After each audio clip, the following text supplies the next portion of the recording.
તો હવે સમાચારોમાં આગળ આપણે વાત કરીએ આણંદની. તો આણંદ જિલ્લાના સોજિત્રા નજીકથી પસાર થતી નડિયાદ મહિયારી કેનાલમાં મોડી રાત્રે અંદાજે 20 ફૂટનું ગાબડું પડતા પાણી ગામમાં ઘૂસી જવાની ઘટના સામે આવી છે.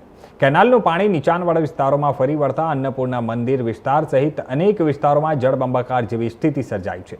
સંભવિત જોખમને ધ્યાનમાં રાખીને 100થી વધુ નાગરિકોને સુરક્ષિત સ્થળે ખસેડવામાં આવ્યા છે. પોલીસ અને વહીવટી તંત્ર તાત્કાલિક ઘટના સ્થળે પહોંચી બચાવ અને રાહત કામગીરીમાં જોડાયું છે. વધુ નુકસાન અટકાવવા માટે કેનાલમાં પાણીનો પ્રવાહ બંધ કરવામાં આવ્યો છે અને સમગ્ર સ્થિતિ ઉપર તંત્ર સતત નજર રાખી રહ્યું છે.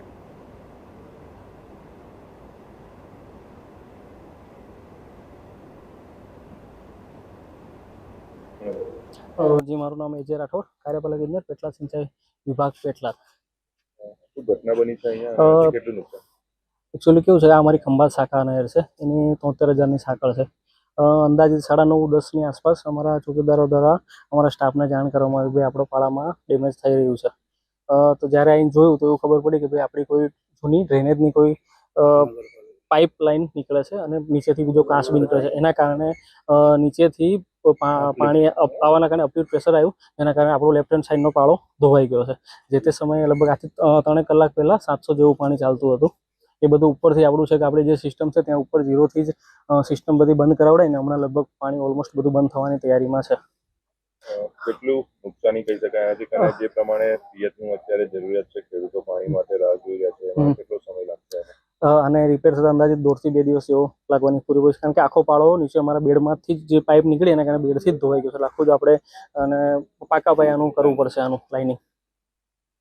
આગળ કઈ કાર્યવાહી થશે આમાં? કાલે સવારે 7 વાગ્યાથી અમે માટી પાળો કામ કરવાનું તથા આનું જે લાઇનિંગ કરવાનું કામ છે એ બધું સ્ટાર્ટ કરી દેવામાં આવશે। અંદાજિત 1.5 દિવસમાં લગભગ અમે પૂરું કરી આપીશું, જેના કારણે પાણીનો પ્રવાહ આ પાછળ સુધી મળી રહે। હાલ સોજિત્રા શહેર અને આસપાસના ગામમાં કોઈ નુકસાન ના, હાલના તબક્કે કોઈ એ મળી નથી। આપણી જોડે સ્થાનિક તંત્ર બી જોડાયેલું છે। સ્થાનિક તંત્ર જે ગામની અંદર નજીકમાં છે એ ત્યાં જઈ અને બધું જે પરિસ્થિતિ છે એનો ચિતાર મેળવી રહ્યો છે અને અમે અત્યારે આ આપણી નહેર પર ઊભા છીએ।